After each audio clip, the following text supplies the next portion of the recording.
별표시해 드리지 않아도 시험에서 종합문제 속에서 거의 매년 나오고 있습니다. 그래서 반드시 누가 납세무자가 되는지 꼭 아셔야 되는데, 종합부동산세 납세무자는 원칙적으로요, 한번 보시면 재산세 납세무자 중에서요, 법에서 정한 일정 기준 금액을 초과하는 주택과 토지를 과세 기준일 6일 연재 사실상 보유한 자가 납세무자가 됩니다. 실질과세원칙상 공부상 등기 안 됐어도, 등기 등록이 안 됐어도 사실상 소유한 자인데요, 재산세 납세무자 중에서 종부세 납세무자가 됩니다. 자, 먼저 일반적인 경우를 보시면 과세 기준일 현재요, 6월 1일 현재 항상 재산세나 종부세는 과세 기준일 6월 1일 기준으로 판단하죠. 주택분 재산세 납세무자는 종부세, 종합부동산세 납부할 의무가 있다 그랬는데, 이게 이제 옳은 거 골라라 문제에서 긍정형 문제 정답 지문으로 나온 적이 있습니다. 자, 요것에 대해서 에피소드를 좀 말씀드리면, 어떤 수강생분이 저한테 그랬어요.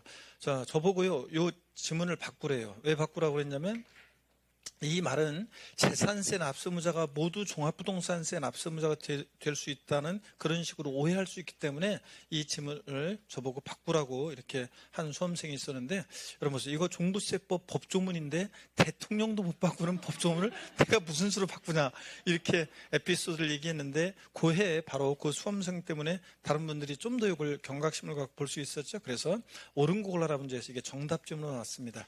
이 문제는 재산세 납세무자 중에서 종합부동산세 납세무자가 된다, 그런 얘기입니다. 이해되십니까 여러분? 네. 재산세, 과세기 6월 1년제 재산세 납세무자는 종부세 납부할 의무가 있습니다. 그런데 재산세 납세무자가 모두, 주택분 납세무자가 모두 종부세 납세무자가 된다는 건 아니고, 이 말은 재산세 납세무자 중에서 종부세 납세 의무자가 된다, 그런 얘기입니다. 구체적으로 보시면 개인이 이제 납세무자가 법인지에 따라 달라지는데, 여러분 이걸 좀 주의하셔야 돼요. 이따 교재에 여러분들이 거기다가 써놓으시면 좋은데, 주택부는 항상 주택부는 개인과 법인을 구별해요. 그래서 개인이 납세무자인지 법인이 납세무자인지에 따라서 주택부는 구별해서 납세무자, 자, 기준도 다르고 과세표준, 세율, 그 다음에 세부담 상한 다 달라집니다. 그래서 주택부는 개인과 법인을 구별합니다. 근데 토지부는 있죠. 토지부는 종부세, 토지부는 개인과 법인을 구별하지 않습니다. 그래서 개인이 납세무자든 법인이 납세무자든 구별하지 않고 동일해요. 자, 그래서 구별한다고 그러면 안 되는데 구별하지 않습니다. 그래서 구별하지 않고 동일하다. 근데 주택분만 개인과 법인을 구별한다는 걸 이걸 주의하셔야 되는데요. 자, 봅니다. 토지부는 개인과 법인을 구별하지 않고 주택부는 구별합니다. 그러다 보니까 보세요.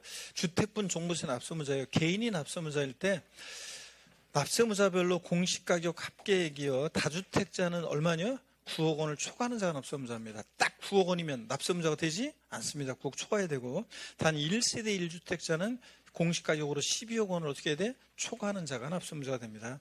그래서 제가 한번 라디오를 한번 듣다 보니까 어떤 기자가 얘기를 해요. 종합부동산세 얘기하기를, 다주택자는 공시가격으로 9억 원일 때 납세무자가 되고 1세대 1주택자는 12억 원일 때, 공시가격으로 12억 원을 보유할 때, 인주택을 보유할 때 종부세 납세무자가 된다, 이런 얘기를 하더라고요. 잘한 거예요, 못한 거예요? 그 기자가. 네? 틀리게 말한 거예요, 제대로 말한 거예요? 틀리게 말하죠. 여러분들 9억 원이면 납세무자가 돼야 한대요, 다주택자. 아니에요. 9억 원을 초과해야지. 자, 12억, 다 1세대 1주택자 공시가격 12억인 주택을 보유하면 납세무자가 돼야 한대요. 안 돼요. 12억 원을 초과해야지. 자, 요거 중요합니다. 항상 우리 세법은 미만, 이하, 초과, 전후 모두 항상 만, 뿐, 하나, 이런 거 나오면 꼭 항상 확인해 보셔야 됩니다, 여러분들. 법인은 공시가격에 관계없이 납세무자가 됩니다. 법인은요, 주택을 보유하지 말아라, 그런 의미에서 법인이 주택을 보유할 때는 무조건 종부세 납세무자가 돼요. 공시가격 1억인 주택을 보유하든 5억인 주택을 보유하든 법인은 무조건 종부세 납세무자가 됩니다. 법인은 주택을 보유하지 말아라, 그런 의미입니다. 자, 법인은 실거주할 수가 없잖아요. 그러다 보니까 법인은 공시가격 관계없이 납세무자가 됩니다. 개인은, 다주택자는 다시요, 공시가격 합한 금액이 얼마? 전국인 주택을 납세무자로 합했을 때 공시가격은 얼마? 9억 초과하는 자고, 1세대 1주택자는 얼마? 12억 원을 초과하는 자가 납세무자가 됩니다. 법인은 무조건 납세무자가 됩니다. 그 다음에 신탁주택의 경우인데, 이번 36회 시험에도 나왔고 35회 때도 또 지문에 이걸 물어봤었는데, 신탁법 중에 따른 수탁자 명의로 등기 등록된 재산으로서 신탁주택은 누가 납세의무자냐? 위탁자가 종부세 납세의무가 있습니다. 수탁자로 바꿨겠죠? 그리고 36개 시험 같으면 이번 36개 시험은 신탁재산이요, 위탁자가 종부세 납부할 의무가 없다 이렇게 했는데 위탁자가 종부세 납세의무자가 됩니다. 신탁재산은 재산세나 종합부동산세나 누가 납세의무자? 위탁자입니다. 위탁자. 수탁자 아니라는 거. 그래서 위탁자가 신탁주택을 소유하는 것으로 봅니다. 자, 그 다음에 토지에 대한 납세의무자를 보시면요, 국내에 소지하는 토지에 대해서 지방세법 중에 따른 종합합산 대상, 나대지 잡종지 무건축물입 속 토지 같은 종합합산 대상, 또 상가부속 토지 같은 일방건축물입 속 토지 별도 합산 대상으로 구분해서 과세합니다. 시험에도 이번에 나왔죠. 이번에도 토지에 대한 종부세 납세의무자는 종합합산 대상과 별도 합산 대상으로 구분하여 과세한다. 자, 이건데 시험에서는 여기다 슬쩍 어떻게 바꾸냐면 토지에 대한 종부세 납세의무자는 국내 소지하는 토지에 대해서 지방세법 규정에 따른 종합합산 대상과 별도 합산 대상 및 분리 대상으로 구분하여 과세한다. X입니다. 제가 뭘 집어넣었어요? 분리대상 토지를 슬쩍 여기다 집어넣는다고요. 그래서 토지는 별도 합산과 종합합산 대상 토지로 구분해서 과세합니다. 왜 얘네들만 종부세 대상이잖아요. 분리대상 토지는 아니니까. 분리대상 토지 슬쩍 집어넣는 걸 주의하시고, 그 다음에 자, 구체적인 기준을 보면 과세 기준을 현재 재산세 납세의무자로서 다음에 언어에 해당하는 자는 해당 토지에 대한 종부세 납부할 의무가 있다. 자, 이 말은 역시 재산세 납세의무자 중에서 종합부동산세 납세의무자가 된다는 말이고요. 구체적인 기준을 보니까 나대지 잡종지 같은 종합합산 대상 토지 종부세 납세의무자는 공시가격 합한 금액이 얼마? 5억 원을 초과하는 자는 납세의무자입니다. 35회 때도 그렇지만 딱 5억 원인 토지는 종합합산 대상 토지 공시합한 금액이 딱 5억 원인 자는 납세의무가 있어요, 없어요? 없습니다. 5억 원을 초과해야지. 자, 상가토지 같은 별도 합산 대상 토지는 공시합한 금액이 얼마? 80억 초과하는 자가 납세의무자입니다. 그래서 나대지 잡종지 같은 것은 기준금액이 엄격하죠. 5억 초과하는 자. 상가토지 같은 것은 기준금액이 높습니다. 80억 초과하는 자가 납세 의무자가 됩니다. 여러분들 이렇게 기준, 아까 주택분 개인과 법인을 구별하는데 개인은 다주택자는 공시가합한 금액 얼마? 9억 초과하는 자. 1세대 주택자는 공시가합한 금액 얼마? 12억 원 초과하는 자고, 토지 종합합산 대상 토지는 얼마? 5억 초과하는 자. 별도 합산 대상 토지는 80억 초과하는 자가 납세의무자입니다. 이 기준은 상식처럼 우리가 알고 계셔야 됩니다. 여러분들. 그래서 공시가격 80억 원으로 시험에, 5억 원으로 시험에 35회 때 나왔는데 아닙니다. 초과해야지. 이거. 자, 그 다음에 신탁토지 똑같습니다. 신탁법 규정에 따른 수탁자 명의로 등기록된 신탁토지 누가 납세의무자라고요? 위탁자가 종부세 납부할 의무가 있다. 그래서 위탁자가 신탁토지를 소유하는 것으로 봅니다. 그런데 수탁자로 바꿔서 시험에 나왔습니다. 35회 때도 그렇고요. 하여튼 신탁재산은 주택이든 토지든 누가 납세의무자? 위탁자. 재산세도 그렇고 똑같습니다. 그 다음에 신탁주택이나 신탁토지 관련 수탁자 물적 납세의무라고 그래서요. 이게 어떤 거냐면 우리가 신탁주택이나 신탁토지 위탁자가 종합부동산세나 강제징수비, 또 납부지원가산세 같은 것을 찬합합니다. 그러면 자, 그 위탁자의 다른 재산에 대해서 강제징수로 해도 징수할 금액이 미치지 못할 때는 이 신탁재산의 수탁자가요, 그 신탁재산으로서 위탁자가 못 내는 종합부동산세, 또 납부지원가산세, 강제징수비 이런 것들을 납부할 의무가 있다는 거. 근데 35회 때는 요거를 시험 지문에 나왔는데 완전히 뒤바꿨어요. 신탁 재산의 신탁주택이나 토지 수탁자가 종부세 강제징수비를 찬합한 경우에 그 수탁자의 다른 재산에 대해서 강제징수에도 징수할 금액이 미치지 못하면 그 신탁재산의 위탁자가 그 신탁재산으로서 수탁자의 종부세 등을 납부할 의무가 있다. 이렇게 위탁자, 수탁자를 완전히 뒤바꿔가지고 35회 때 나왔습니다. 아니고 신탁재산은 누가 납세의무자? 위탁자. 근데 위탁자가 세금을 못 내? 그러면 수탁자가 자기가 신탁한 재산으로서 위탁자가 못 내는 재산세도 나와 이런 게 종합부동산세도 납부할 의무가 있다는 거. 그래서 재산세도 나오고 종부세도 나오는 똑같은 내용입니다. 이거. 자, 그러면 문제 풀기 전에 역시 또 교재 또 한번 이해독 들어갑니다. 납세의무자 여기 보시니까 종부세 납세의무자는 재산세 납세의무자로서 법에 정한 기준금액을 초과하는 주택과 토지를 과세기준일 현재 사실상 부여한 자가 납세의무자인데, 일반적인 경우 주택에 대한 납세의무자를 보시면요, 과세기준일 현재 주택분 재산세 납세의무자는 종부세 납부 의무가 있다는 거, 시험에 옳은 지문으로 나왔다는 거, 이거 꼭 알아두시고, 자, 종부세 납세의무자가 주택분은 개인과 법인을 구별합니다. 그래서 개인이 납세의무자일 때는 공시가격 합한 금액이 얼마예요? 9억 원을 초과하는 자, 9억 원을 초과하는 자가 납세의무자고, 1세대 1주택자는 자 얼마예요? 12억 원을 초과하는 자가 종부세 납세의무자가 됩니다. 법인은 공시가격 관계없이 무조건 납세의무자가 됩니다. 법인은 공시가격 1억인 주택을 보여든 5억인 주택을 보여든 무조건 납세의무자가 된다는 거. 자, 그 다음에 넘어가서 보시니까 다음 페이지요. 신탁재산이요. 자, 신탁재산은 누가 납세의무자냐 그러면, 자, 누가 납세의무자입니까? 위탁자가. 그래서 위탁자가 납세의무자가 됩니다. 이 가로 내용이 조금 개정이 된 게 있는데, 올해 2026년 개정이 된 게 있는데, 뭐 그렇게 중요하지는 않은 거고, 어떻든 간에 나중에 심화과정 때 좀 알려드릴게요. 수정해드리고, 조금 표현이 바뀌었는데, 개정된 거 나중에 알려드립니다. 아주 중요한 건 아니고, 심화과정 때 우리가 알면 돼요. 그래서 하여튼 신탁재산은 누가 납세의무자가 된다? 위탁자가 종부세 납세의무자가 되고, 이 경우 위탁자가 신탁주택을 소유하는 것으로 본다. 그래서 하여튼 신탁재산은 좌우지간 누가 납세의무자다? 위탁자라는 걸 꼭 기억합니다. 수탁자 아니라는 거. 그 다음에 핵심 내용 똑같아요. 신탁재산의 수탁자 물적 납세의무. 그래서 위탁자가요, 이 신탁재산의 위탁자가 종합부동산세나 납부지원가산세 강제징수비를 찬합한 경우로서 그 위탁자의 다른 재산에 대해서 강제징수에도 징수가 금액이 미치지 못한다 그러면, 이 신탁재산에 누가요? 수탁자가 그 신탁재산으로서 위탁자가 못 내는 종부세 등을 납부할 의무가 있다는 거. 요 가로 내용이 조금 또 표현이 바뀐 게 있는데, 좀 추가된 게 있는데, 중요한 개정 내용은 아니니까 나중에 심화과정 때 개정 내용 알려드리겠습니다.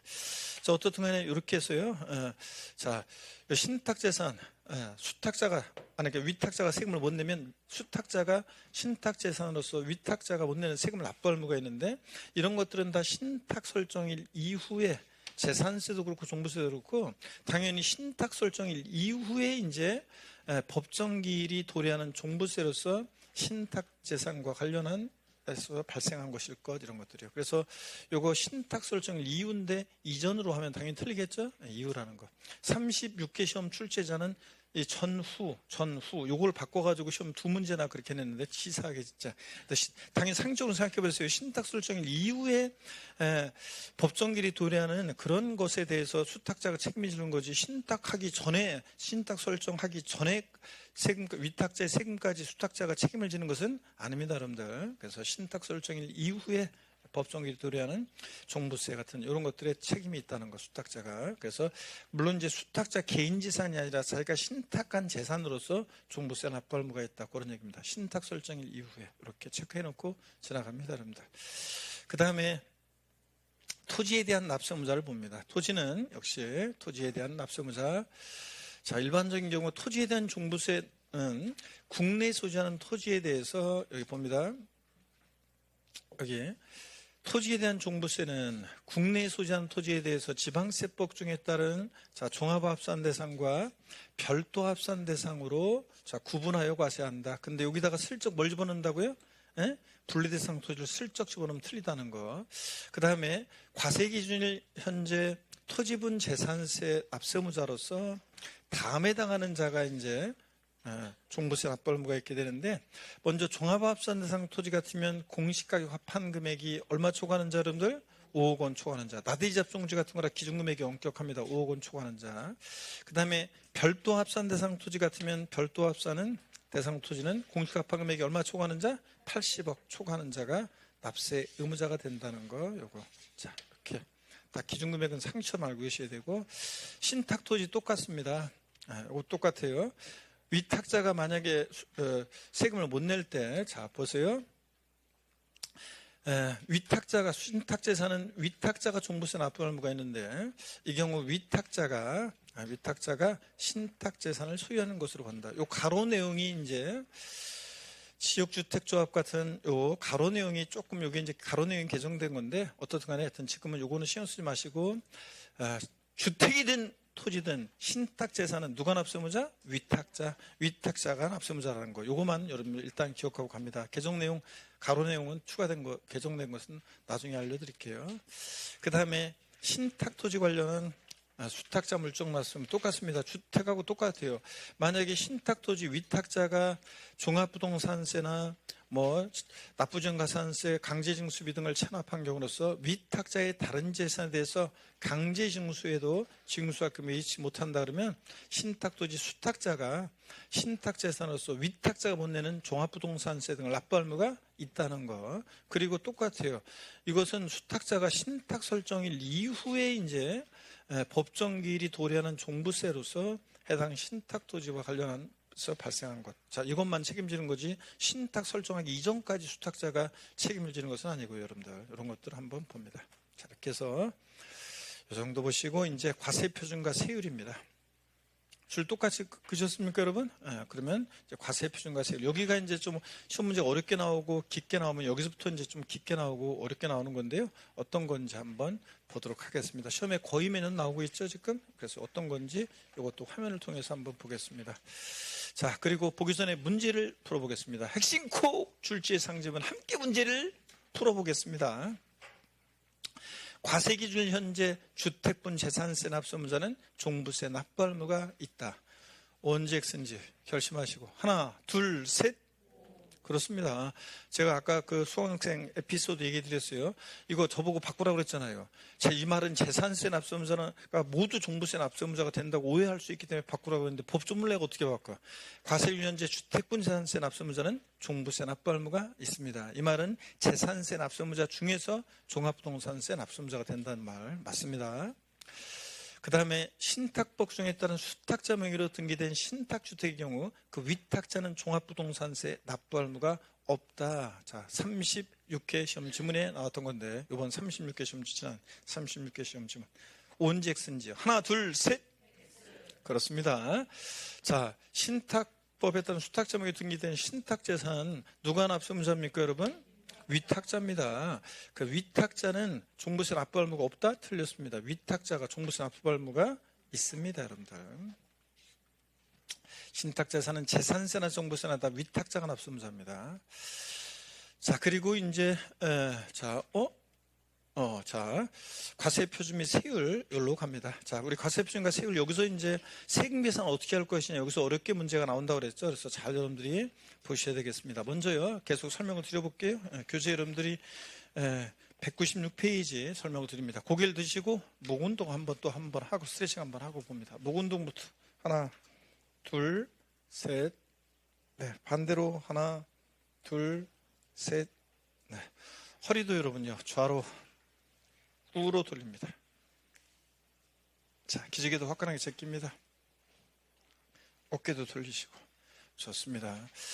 세법은 이해도 일단 기본 이론 때 이해도 중요하지만 종부세 부과는 취지라든가 등등 이렇게 그 용어부터 시작해서 이해하는 것도 중요하지만 일단 숫자가 막 나오잖아요. 시험 문제에서 아까 과세표준 합산 대상이 되는 주택 범위에 포함되지 않는 배제시키는 주택들이 있었잖아요. 임대주택, 기숙사 및 사원용주택, 또 미분양주택, 어린이집으로 운영하는 주택, 등록 문화유산주택 같은 것은 과세표준 합산해서 배제시키죠. 포함시키지 않는데 이런 거, 자, 주택 보유 현황을 이런 주택을 보유할 때는 우리 납세무자가 관할 세무서한테 신고 주게 되는데 그 신고는 언제 하게 돼 있다? 이런 신고란 신청하면 종부세는 무조건 언제? 9월 16일부터 9월 30일까지 하게 되어 있습니다. 근데 시험에서는 10월 16일부터 10월 30일까지 한다고 바꿔요. 이런 거 외우고 있어야 돼? 못 외우고 있어야 돼? 외우고 있어야 이해하는 게 아니라 이거 외우고 있어야 돼요. 세법은. 자, 그리고 기준금액 그런 것도 막 물어보잖아요. 자, 아까 얘기했듯이 주택부는 다주택자는 공시가 합한 금액 얼마? 9억 초과하는 자. 1세주택자는 12억 초과하는 자. 자, 그럴 다음에 법인은 공시가에 관계 없이 무조건 납세무자. 자, 토지의 경우 종합합산상 토지는 얼마? 5억 원 초과해요? 5억 원이에요? 5억 원 초과해야 되고 이런 것들은 우리가 숫자를 외우고 있어야지 자꾸 봐가지고 뭐 딱 외운다기보다는 자꾸 보다 보면 돼요. 이런 것들은. 그래서 외우고 있어야지. 세법은 그래서 기본적인 암기가 안 돼 있으면 힘들어요. 그래서 어떤 분은 어떤 수강생분은 요즘 뭐 시험은 이해하는 거지 무슨 그 암기하는 것들 뭐 암기 같은 거로 하는 문제 푸는 게 아니기 때문에 암기하면 안 된다 이렇게 얘기하는데 세법은 암기를 안 하면은 기본적인 거 자꾸 봐가지고 이거 암기가 안 돼 있으면 폭망입니다, 여러분들. 암기가 안 돼 있으면. 그리고 신탁재산은 누가 납세문자냐? 위탁자 뭐 이런 것들 우리가 외운다기보다는 뭐 이해도 그렇지만 외운다기보다는 예전엔 재산세도 납세문자가 수탁자였다가 위탁자였다가 수탁자로 바꿨다가 다시 위탁자로 바꾼 거거든요. 이런 것들에 대해서 물론 왜 바꿨는지 입법 취지는 제가 알고 있지만 뭐 그런 것까지 굳이 안 해도 그냥 결론만 알면 되기 때문에 제가 여러분까지 그 바뀐 배경까지는 얘기하지 않지만 시간 관계상. 근데 어떡하네 저만 알고 있으면 되는 거고 그런 거는 어떡하네 이런 것들 식으로 세법은 중요한 숫자들 같은 거라든가 이런 것들은 외우고 있어야 됩니다, 여러분들. 그죠? 자꾸 봐가지고. 근데 뭐 처음에 다 외우고 하지 말고 자꾸 보다 보면 돼요. 그냥 기억하려고 노력하시면 자꾸 보다 보면 됩니다. 그래서 이해도 중요하지만 세법은 기본적으로 암기가 안 돼 있으면 힘들어집니다. 그래서 암기를 하셔야 되고요. 자꾸 봐가지고. 그래서 제가 제일 황당한 저기가 요즘 시험은 세법 같은 과목도 요즘은 이해를 위하는 과목이지 이해해서 문제 풀어야지 뭐 암기할 필요는 없다 이렇게 얘기한 거에 대해서 제가 띵 황당합니다. 이제 그렇게 강의하시는 분도 계시는데 아니에요, 여러분들. 기본적인 암기가 안 됐으면 그 다음 단계로 나갈 수가 없어요, 세법은. 주택에 대한 종합부동산세 과세 표준이요. 자, 세금 계산하기 위해서 이제 과표 결정되면 곱하기 세율인데 이 과세 표준 어떻게 결정되느냐? 주택분요. 먼저 납세무자별로 주택 공시가격 합산한 금액에서요. 전국인 주택을 개인별로 합산하잖아요. 공시가 합한 금액에서 다음의 금액을 공제한 금액에다가 부동산 시장 동향과 재정 여건 등을 고려해서 60에서 100%까지 범위에서 60에서 100%까지 범위에서 대통령령으로 정하는 공정시장가액비를 반드시 곱한 금액입니다. 그래서 공정시장가액비라는 것을 곱하는데 재산세도 그랬어요. 과세품 결정 시에 시가표액에다가 공정시장가액비라는 걸 곱해요. 그래서 부동산 시장 동향과 재정 여건 등을 고려해가지고 정하는 요걸 이제 곱한 금액으로 하는데 시행령에서 이제 정하고 있습니다. 그래서 시행령이 정하고 있는데 자 일단 보세요. 이거 잠깐만요.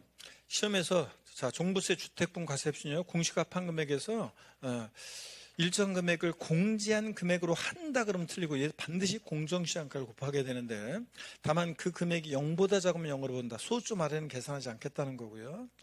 자, 구체적으로 이제 주택분 종부세 과세표준 한번 보세요. 금방 우리가 읽은 얘기가 이거예요. 식으로 하면 주택 공시가 합산한 금액에서 법에서 정해진 금액을 이제 공제합니다. 공제하는 금액을 공제하고 여기서 끝나면 안 되고 반드시 공정시장가를 곱하는데 현재 주택부는 공정시장가의 비율이 60%입니다. 아까 60에서 100% 범위에서 정한다고 돼 있잖아요. 종부세법에 법령에는 법에 종부세법에 60에서 100% 범위에서 정한다고 돼 있는데 시행령에 의해서 현재 60%입니다, 여러분.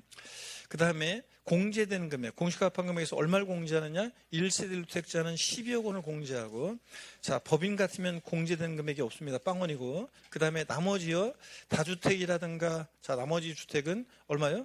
9억 원을 공제합니다. 9억 원을 나머지는 9억 원을 공제합니다. 그래서 이것도, 자, 알고 있는지를 시험에서 이미 여러 번 물어봤습니다. 반드시 알고 있어야 되는데요.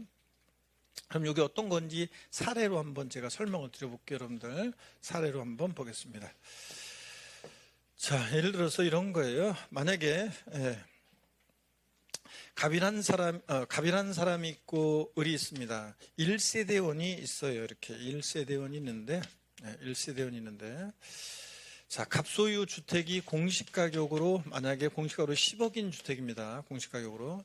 그 다음에 을소유 주택이 공시가격으로 4억인 주택을 보유하고 있습니다. 그럼 이 집은 1세대 몇 주택입니까 지금? 2주택입니다. 1세대 2주택이에요. 자, 그랬을 때 종부세 과세표준은 어떻게 계산하냐? 먼저요. 여러분, 을은 종합부동산세 납세무자가 되겠습니까, 여러분? 을 납세무자 돼요? 자, 부부도 개인별 합산이라고 그랬죠? 개인별로 따지니까 다주택일 때는 아까 얼마 초과할 때 납세무자가 된다 그랬어요? 9억 초과하는 자. 9억 초과하지 않았으니까 을은 납세무자가 아니고. 자, 그 다음에 갑은, 자, 9억 초과했으니까 납세무자가 되죠? 자, 그랬을 때, 자, 공시가격 합한 금액 10억에서요. 개인별 합산이니까 따로따로 개인별로는 10억이죠. 여기서 자 다주택자 얼마 공제하느냐? 아까 1세대 1주택자는 12억 공제하는데 법인은 빵원 공제인데 자 다주택은 얼마? 9억 원. 나머지는 이제 9억 원 공제합니다. 9억 원 공제합니다. 다주택은. 그리고 여기다가 이제 끝나면 안 되고 공시가판금액에서 9억 원을 공제한 금액으로 한다 이러면 틀려요. 반드시 공정시장 곱하는데 주택부는 현재 몇 프로? 60%입니다. 자 그래서 이거 하니까 얼마예요? 6천만 원. 자 6천만 원이죠. 이렇게. 그러면 또 여러분 보세요. 이번에는 자, 어떤 주택을 법인이 보유합니다. 법인이 주택을 보유하는데 법인이 공시가격으로 이게 10억인 주택을 법인이 보유합니다. 법인은 무조건 납세의무자 된다고 그랬죠? 공시가격 관계없이. 그래서 납세의무자 되는데 공시가격 합한 금액 10억에서요. 공제되는 금액, 공제하는데 얼마 공제? 법인은 0원, 빵원 공제합니다. 그 다음에 여기서 끝나면 안 되고 얘도 공정시장가를 반드시 곱해. 몇 프로? 60%. 주택부는 나중에 재산세와 달리 종부세는 다주택이든 1주택이든 법인 소유든 공정시장가가 똑같아요. 60%인데 그러니까 얼마예요? 6억 원이요. 그러니까 보세요. 개인이 주택을 보유할 때와 법인이 주택을 보유할 때 똑같은 공시가격 10억인 주택을 보유하는데 종부세 세금 계산이 엄청 차이가 나죠. 그래서 종부세에 현재 법인으로 주택을 보유하면 폭망입니다.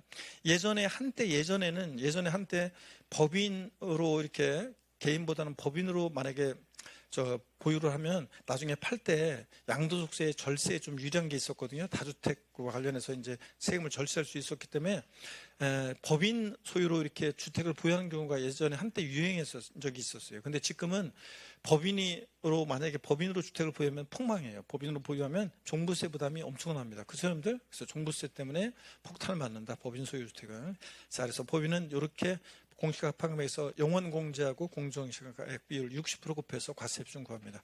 어떤 수강생분이 이렇게 요거 설명을 하는데 쉬는 시간에 막 나를 따라오면서 저기요, 아니 세금을 그렇게 많이 내요? 깜짝 놀라가지고 그렇게 하는데 이건 뭐냐면 지금 과세 표준이에요. 여기다가 곱하기 세율 하는데 미리 말씀드리면 요 집은 2주택이 하니까 세율이 0.05%, 0.05%에서 0.05%예요 세율이. 그러니까 여기다 6천만 원에 0.05%니까 세금은 얼마 안 돼요 실제는. 자 그래서 이건 보다 과세 표준입니다. 지금 우리가 여기다 곱하기 세율에서 산출세 구하는 거고요. 그 다음에 또 보시면 이번에는 자 갑이라는 사람이 있고 을이 있습니다. 1세대원이 있는데 재산 보유 현황을 보니까 주택인데 갑이 공시가격으로요 13억인 주택을 보유합니다. 그리고 다른 세대원은 주택이 없어요. 1세대 이 집은 1주택인데 단독 소유네요. 단독 소유 1세대 1주택입니다. 자, 이랬을 때요. 단독 소유 1세대 1주택이다. 그러면 자, 종부세 값은 납세의무자가 되는데 종부세 과세 비율을 구해 보면 공시가판 금액 얼마? 13억에서요. 얼마를 공제합니까?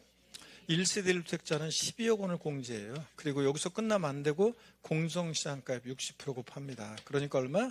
6천만 원. 그러니까 자 1세대 다주택자보다는 똑같은 주택을 보유하더라도 1세대 1주택자가 종부세 부담이 훨씬 낮다는 걸 여러분들이 알 수 있고요. 그 다음에 이번엔 이렇게 하겠습니다. 이번에는 갑과 을이 있는데요. 잠깐만요. 부부 공동 소유 1세대 1주택으로 하겠습니다. 갑과 을이 주택을 보유하는데 공시가격으로 13억인 13억 공시가격으로 자 18억 원으로 하겠습니다. 공시가격 18억인 주택을 부부 공동 소유인데 지분은 균등합니다. 지분 균등하고 공동 소유 1세대 1주택입니다. 부부 공동명의 1세대 1주택이에요. 자, 그러면요.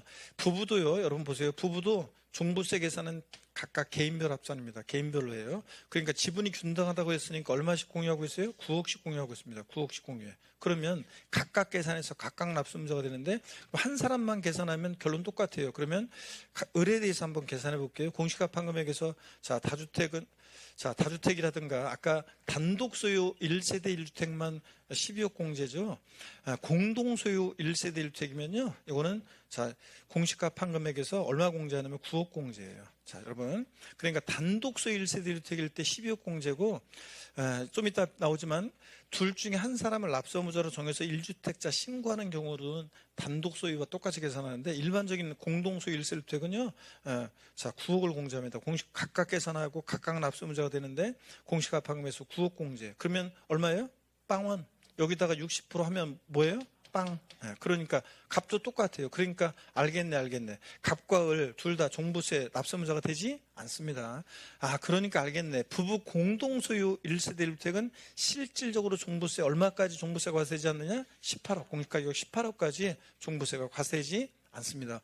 그러면 단독 소유보다 공동 소유가 유리하네요.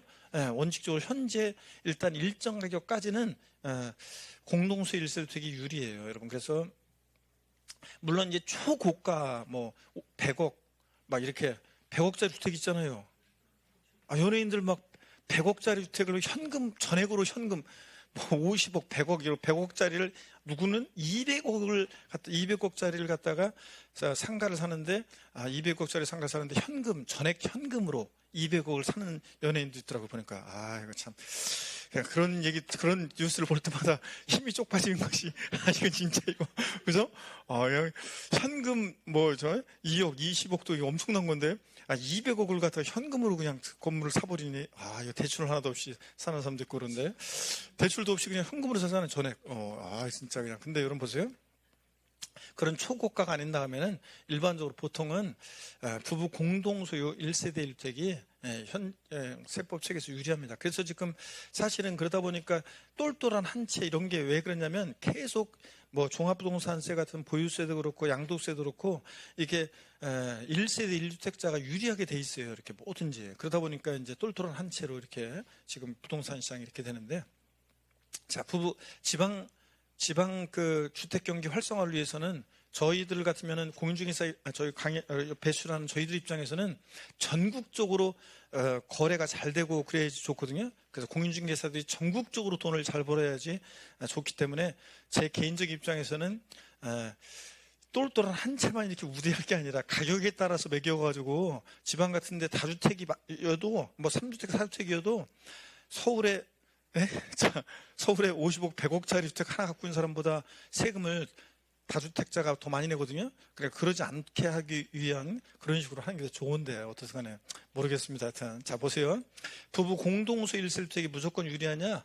그런 건 아니에요. 나중에 뒤에 나오는데 부부 공동소유인데 둘 중에 한 사람을 납세의무자로 정해서 1주택자로 이 주택에 대한 1주택자 납세의무자 한 사람으로 해서 신고를 하면 단독소 1세대 주택과 똑같이 계산하는데 단독소 1세대 주택자는 나중에 이따 나오지만 세액공제 혜택이 있어요. 이제 12억 공제밖에 안 하지만 세액공제 혜택이 있어가지고 최대 산출세액의 80%까지 연령별 보유연별에 따라 세액공제 혜택이 있어요. 그래서 단독 소유가 무조건 불리한 건 아니에요. 나중에는 이제 또 유리한 것도 있습니다. 하여튼 어떤 간에 1세대 1주택자가 다주택자보다는 세금을 더 절세할 수 있는데 그중에서 이제 부부 공동소유 1세대 주택은 얼마까지 종부세가 과세되지 않는다? 공시가격으로 18억까지 과세되지 않아요. 시세로 따지면 20몇 억짜리 주택까지 종부세가 과세되지 않습니다.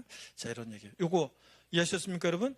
그러면 포토타임. 자, 사진으로 요 케이스, 4개의 케이스만 딱 알아두시면 돼요, 일단. 저 과세 표준. 그러면 과세 표준 여러분 시험 문제에서 요거는 다 해결이 됩니다. 포토타임. 적어놓으셨구나, 아까. 좋습니다. 자, 사진으로 찍으셔서 요거 알아두시고, 나중에 필기하시거나 이렇게 하시고, 좋습니다. 인강수강생 여러분들도 화면 요거 사진 찍어 놓으시고, 자, 다 하셨습니까, 여러분? 좋습니다. 자, 그러면 계속 이어서 보겠습니다. 일단은 요거, 자, 화면을 계속 보세요, 여러분들. 화면을 보시면. 자, 종부세 과세 표준 이렇게 구한다는 거. 그래서 공시가판금액에서 공제된 금액. 자, 1세대 주택자는 12억 공제하고 법인은 빵원, 그 다음에 나머지는 9억 원. 그러니까 단독 소유 1세대 주택일 때 12억 공제지, 부부 공동소유 1세대 주택이다. 일반적으로 얼마 공제한다? 공동명의 1세대 주택은, 공동명의 1주택은 9억 원 공제합니다. 자, 그래서 물론 이제 이따 나오지만 부부 공동소유인데 둘 중에 한 사람을 납세의무자로 정해서 1주택자 신고한 부부 공동소유 1세대 주택은 단독 소유와 똑같이 계산해요. 이따 나옵니다. 자, 그 다음에 토지에 대한 종부세 과세협수는 보세요. 종합합산 대상 토지는 공시가판 금액에서 얼마 공제하냐? 자, 5억 공제합니다. 아까 5억 초과하는 자가 납세의무자잖아요. 나대지 잡종지 같은 거, 종합합산 대상 토지 공시가판 금액에서 5억 공제한 금액으로 한다 그러면 틀리고, 여기다 반드시 얘도 공정시장가를 곱하는데, 현재 공정시장가 비율이 종부세법에는 60에서 100% 범위에 정한다고 되어 있는데, 현재 시행령에 의해서 토지는 100%예요. 아까 주택은 공정시장가 몇 프로? 60%. 토지는 100% 곱합니다. 그러니까 만약에 보세요. 만약에 나대지 잡종지 같은 종합합산 대상 토지인데 공시가판 금액이 만약에 7억이에요. 그러면 여기서 5억 공제하니까, 자, 그리고 여기서 공정시장을 100%입니다. 그러니까 100% 곱하니까 얼마예요? 2억 원이 과세입순이 됩니다. 여러분, 이런 식으로 하는 거예요. 구할 때. 그 다음에 별도 합산 대상 토지는 공시가판 금액에서 얼마예요? 80억 공제하고, 자, 여기다가 끝나면 안 되고 공정시장가 토지는 몇 프로? 100% 곱합니다. 토지는 개인 법인 구별 없어요. 무조건 똑같아요. 법인 소유 토지든 개인 소유 토지는 똑같이 계산합니다. 이렇게 공시가판 금액에서. 종합합산 대상 토지는 5억 공제하는 금액에다가 공정시장가 100%, 토지 별도 합산 대상 토지는 공시가판 금액에서 80억 공제하는 금액에다가 공정시장가 100%를 곱합니다. 자, 이렇게. 자, 그러면 문제 풀기 전에 또 역시 교재 이해독 들어갑니다. 여러분들 이해독 들어가는데 보시면 먼저, 자, 과세표준 및 세율에서 과세표준입니다. 자, 먼저 주택에 대한 과세표준인데, 자, 요거요. 공시가격 합한 금액에서 공제되는 금액 공제하고 공정시장가 비율을, 주택부는 무조건 몇 프로다? 60%입니다. 여러분. 자, 요거 읽어보면 그 얘기인데, 네. 자, 공정시장가 비율은 60, 종부세 주택에 대한 과세표준이요. 납세의무자별로 공시가 합산한 금액에서 공제한 금액을 공제하고, 그 다음에 자, 60에서 100%까지 범위에서 정하는 공정시장가 비율을 곱하는 금액으로 하는데, 다만 그 금액이 0보다 적으면 0으로 한다. 소수 말하는 계산하지 않겠다는 거고요. 그 다음에 이어서 보시면, 그래서 요 종부세 과세표준 주택분 구하는 식은 반드시 여러분들이 알고 계셔야 됩니다. 이런 것들.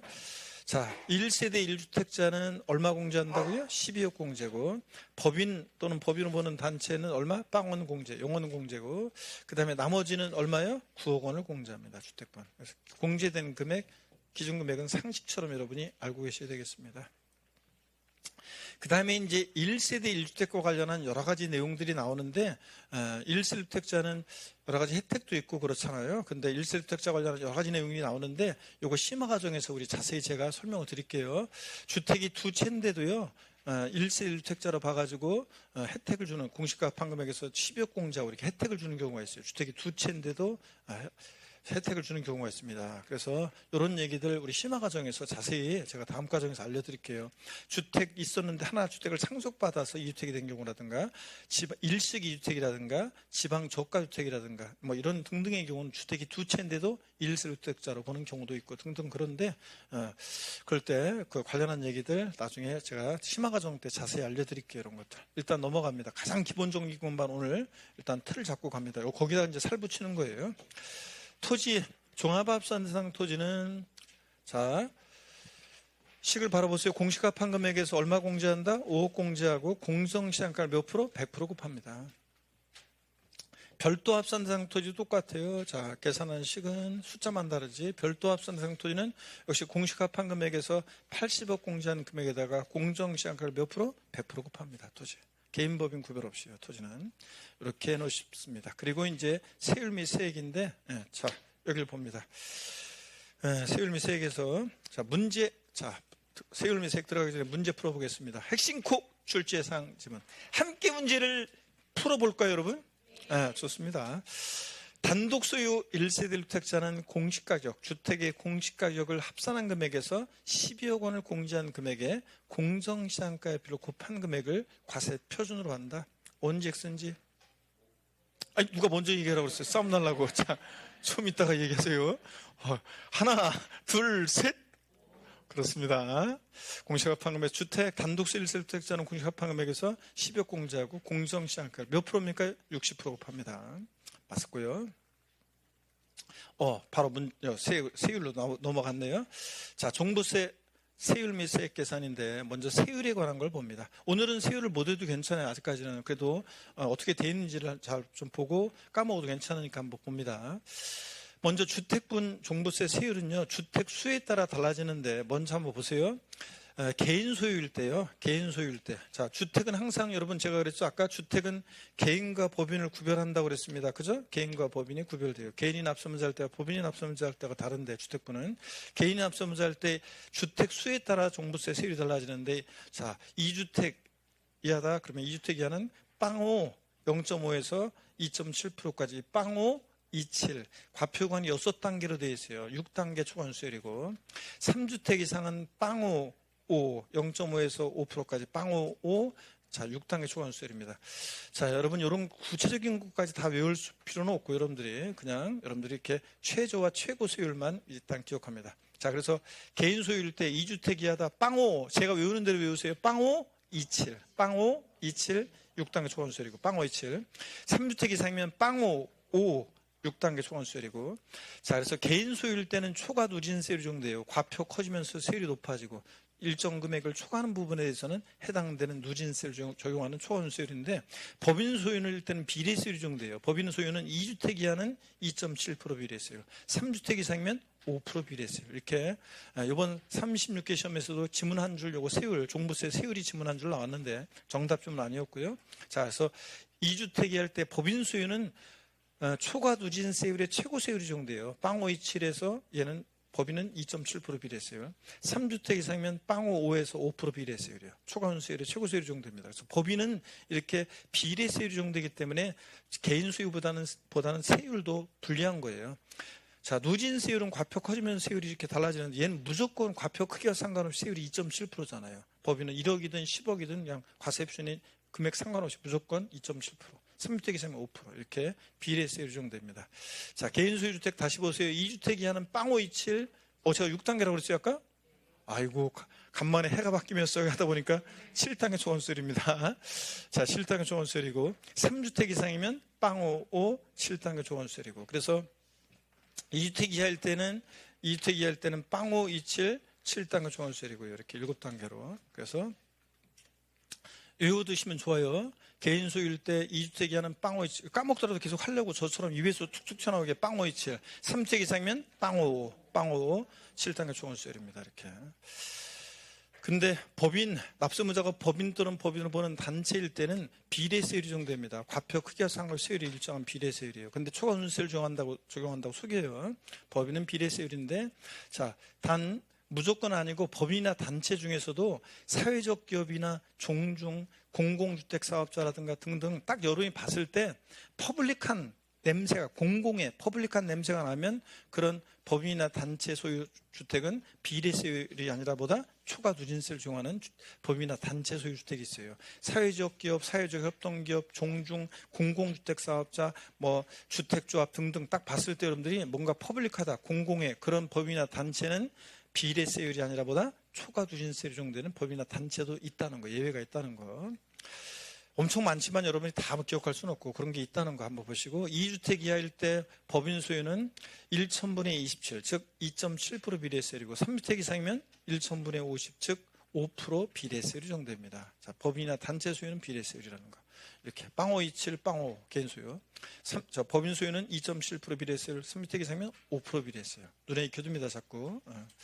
그 다음에 이중과세액 공제는 지금 심화 과정에서 좀 배우면 좋은 건데 아직은 조금 하지만 이중과세액 공제 한번 볼게요.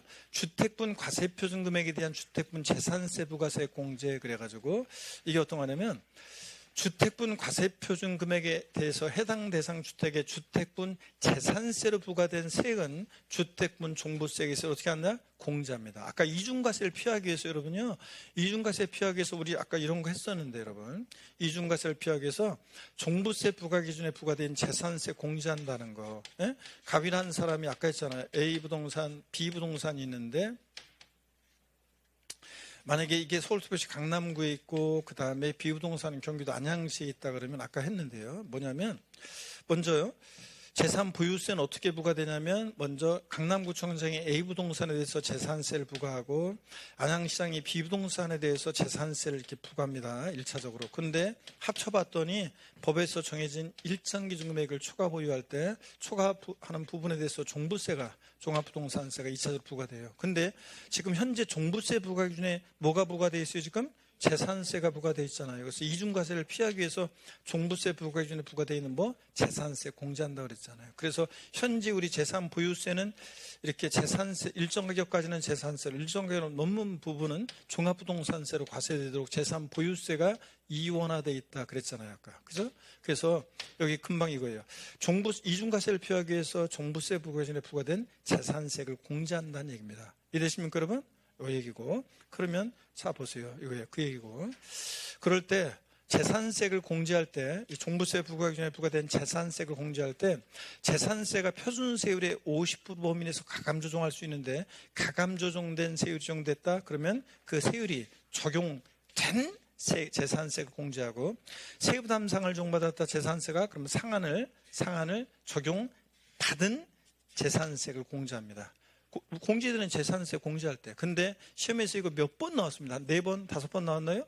자, 옳은 지문으로 나오기도 하고 주로 바꿔서 나오는데 가감 조정되기 전 세부 담상을 적용받기 전 세액을 공제한다고 바꿔서 나왔습니다. 전 아니에요. 가감 조정된 세부 담상을 적용받은 재산세를 공제합니다. 이중과세 공제하기 위해서 재산세를 공제할 때 종부세 부과 기준에서 가감 조정된 세부 담상을 적용받은 이지 전 아니라는 거 이걸 주의합니다. 1세대 1주택자에 대해서 단독 소유 또는 부부 공동소유인데 둘 중에 한 사람을 납세무자로 정해서 1주택자 신고한 부부 공동소유 1세대주택자에 대해서는요. 하여튼 1세대주택자는 세액공제 혜택이 있어요.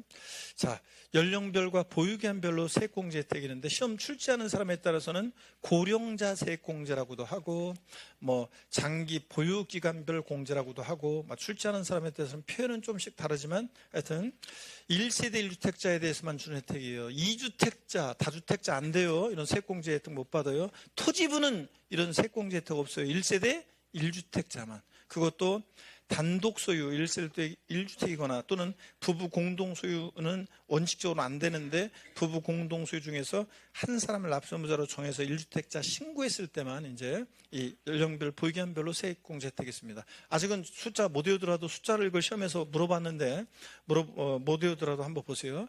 연령별 고령자 세액공제 연령별 공제는 만 몇 세? 60세 이상자에 대해서요. 보유기한별 공제는 자, 몇 년 이상 보유되냐면 3년 아니고 몇 년? 5년 이상 보유한 자에 대해서 보유기한별로 공제해 주는데 연령별 공제는 만 60세 이상 65세 미만이면 20%예요. 65세 이상 70세 미만 69세까지는 30% 70세 이상이면 40% 공제해 줍니다. 보유기한별 공제는 5년 이상 10년 미만이면 20% 10년 이상 15년 미만이면 40% 15년 이상일 때 몇 프로? 50% 공제해 줍니다. 보유기한별 공제. 이 숫자들을 12년일 때 보유기한별 공제 몇 프로 받는지를 또 물어보기도 하고 이렇게 물어보거든요. 숫자를. 자, 그러니까 아직은 이런 것까지 막 달달 못 외우더라도 눈으로 봐놓습니다. 그래서 1세대 주택자에 대해서는 이렇게 세액공제 혜택이 있는데 연령별 공제는 60세 이상 65세 미만 20, 65세 이상 70세 미만 30, 70세 이상 40%, 20, 30, 40% 공제해주고 보유기한별 공제는 5년 이상, 3년 아니에요. 5년 이상 보유했을 때 5년 이상 10년 미만 20, 10년 이상 15년 미만 40, 15년 이상 50% 공제해준다는 거. 이거 기억하시고 그 다음에 이거 중복공제가 허용돼요. 이 연령별 공제와 보유기한별 공제는 자, 중복공제가 허용되는데 몇 프로 범위 내에서? 80% 범위 내에서. 이거 숫자 70%를 바꿔서 나오기도 하고 옳은 지문으로 나오기도 하는데 90% 범위 내에서 공제한다고 바꿀 수도 있고요. 아니고 연령별 보유기한별 공제는 최대 몇 프로 범위 내에서? 80% 범위 내에서 공제해 줍니다. 여기 보세요. 1세대주택자인데 나이가 70세고요. 15년 이상을 보유하면 중복공제 합치면 몇 프로예요? 90%인데 합치면 90%인데 90%가 아니라 몇 프로 범위 내에서만 80% 범위 내에서만 중복공제합니다. 그래서 이거 시험에 처음에 이거 개정이 되고 나서 신설이 되고 나서 요 규정 신설이 되고 나서 제가 이거 특이하잖아요. 자, 합치면 90%인데 80% 범위 내니까 그래서 특이하니까 이거 저는 90% 범위내에서 중복공제 적용된다고 바꿔서 나올 거라고 했는데 시험에서 70%로 바꿔서 나왔습니다. 아니고 자 80% 범위내에서 중복공제 적용된다는 거예요. 이런 것들은 상식처럼 알고 계셔야 됩니다, 여러분들. 예. 자, 그 다음에 아까 금방 제가 얘기한 부부 공동소유 일실주택에 대한 건데 일단 여기 화면을 보세요. 부부 공동소유 일실주택인데 둘 중에 한 사람을 납세무자로 정해서 1주택자를 신고할 수 있어요. 자, 그래서 부부 공동명의 1주택자에 대한 1주택자로 신고 허용 그래가지고 신고를 하게 되면요. 단독 소유와 똑같이 계산해요. 그래서 과세입신 결정 시에 공시가판 금액에서 12억 공제하고 원래 부부 공동소유 1주택은 1주택자 신고 안 하면 따로따로 개인별로요. 그래서 공시가판에서 9억 공제예요. 근데 12억을 공제하고 한 사람 1주택자를 신고했으니까 한 사람이 납세무자가 된 거니까 단독 소유와 똑같이 계산합니다. 그리고 연령별, 보기한별 세액공제를 받을 수 있어요. 참고적으로 이거 보세요. 아직 이런 것들은 참고적으로 보세요. 지금 편하게. 부부 공동명의 1주택자 신고 방법. 부부 중에서 원칙적으로 납세무자가 누가 되냐면 지분율이 큰 자가 납세무자가 되는데 지분율이 같으면 둘 중에 한 사람을 선택할 수 있어요. 납세무자로. 그래서 신청할 수 있고 그 다음에 세액공제 혜택이 있다는 거예요. 보기한별, 영별 세액공제 혜택이 있다는 거. 신청은요. 이런 것도 관할 세무서에서 알아가지고 그냥 부부 공동소유인데 관할 세무서 남편 당신 이 1주택자로 해. 이렇게 해가지고 세무서에서 마음대로 해요? 아니, 이런 것들은 우리가 신청해야 돼요. 매년 9월 16일부터 9월 30일까지 신청을 해야지 이제 됩니다. 신청하면 둘 중에 한 사람을 납세무자로 정해서 1주택자 신고하면 단독소유가 똑같이요. 그런데 신고해야 되는 거고 제가 아까 그랬어요. 주택 보유 현황, 아까 과세표준 합산 배제 대상 주택도 주택을 보유할 때 보유 현황을 신고하게 돼 있었는데 이런 신고나 신청은 다 언제 하게 되겠다고요? 9월 16일부터 9월 30일까지 우리가 신청하는 거예요. 둘 중에 한 사람을 납세무자로 정해서 최초 신청 이후 변동사항이 없을 경우 추가 신청 없이도 계속 이렇게 적용합니다. 이 규정을. 그래서 9월 16일부터 9월 30일까지 신청해야 합니다. 근데 시험에 한 번 나왔어요. 신청이 없더라도 이렇게 부부 중에서 이제 1주택자를 납세무자로 할 수 있다고 바꿔서 나온 적이 있습니다. 신청을 반드시 해야 돼요. 그러면 참고적으로 보세요. 지금 아직 이런 거는 우리 오늘 기본이론 학습 목표는 아니고 부부 공동소유 1주택을 둘 중에 한 사람 납세무자로 정해서 1주택자 신고할 수 있다는 그런 것들만 알아두세요. 자, 특례를 적용했을 때와 이제 이 부부 공동소유 1주택자 특례를 적용하지 않았을 때를 한번 봅니다. 납세무자는 특례를 적용하면 부부 중에서 지분율이 가장 큰 자가 납세무자가 되고 지분이 같을 때는 둘 중에 한 사람을 선택할 수 있고요. 근데 특례를 미적용하면 원래 부부 공동소유는 개인별로 과세하니까 부부도 따로따로 어떻게 한다? 각각 계산합니다. 각각 납세무자가 돼요. 부부가 각각 납세무자가 되고 근데 공제된 금액 과세입신 결정 시에 특례를 적용하면 단독 소유와 똑같이 12억 공제예요. 공시가판 금액에서. 근데 특례를 미적용하면 각각 납세무자가 되니까 각각 계산해요. 각각 얼마씩 9억 공제? 9억씩이요. 그러니까 각각 부부 각각 9억씩 공제하니까 실질적으로 얼마까지 종부세가 과세되지 않는다고 그랬어요? 아까 공시가격으로 18억 원 주택까지 과세되지 않는다고 그랬습니다. 각각 공제하니까 각각 9억씩 공제하니까 지분이 균등하다 그러면 그러니까 18억까지 실질적으로 과세되지 않는다고 그랬습니다. 그리고 1주택자 특례를 적용받을 때는 이제 연령별 보유연별 공제를 최대 80%까지 세액 공제를 받을 수 있는데 특례 미적용하면 각각 9억씩 공제해서 실제로 18억까지 과세되지 않지만 세액공제 혜택은 없다는 거. 요거. 자, 1세주택자만 세액공제 혜택 줍니다. 단독 소유 1세주택만 또는 특례 적용받는 1세주택만 이렇게 연령별 보기한별 세액공제를 해주지 일반적으로 부부 공동소유는 이 특례를 못 받아요. 세액공제 혜택은. 자, 이렇게 해서 차이점 한번 대충 아시겠습니까, 여러분? 이렇게 한번 보고 갑니다. 아직은 뭐 정확히 못해도 괜찮아요. 자, 그 다음에 토지에 대한 건데 일단 교재 제가 몇 페이지까지 설명드렸냐면 자 1세주택자 세액공제 그래서 200일 우리 2페이지 내용까지 그리고 203페이지 일부 내용까지 소개해드렸어요. 세부담상은 좀 이따 볼 거고 204페이지 토지에 대한 건데 잠시 그러면 쉬었다가 204페이지 토지에 대한 종부세 세율 세액 계산 여기 설명드리겠습니다. 잠깐 쉬겠습니다.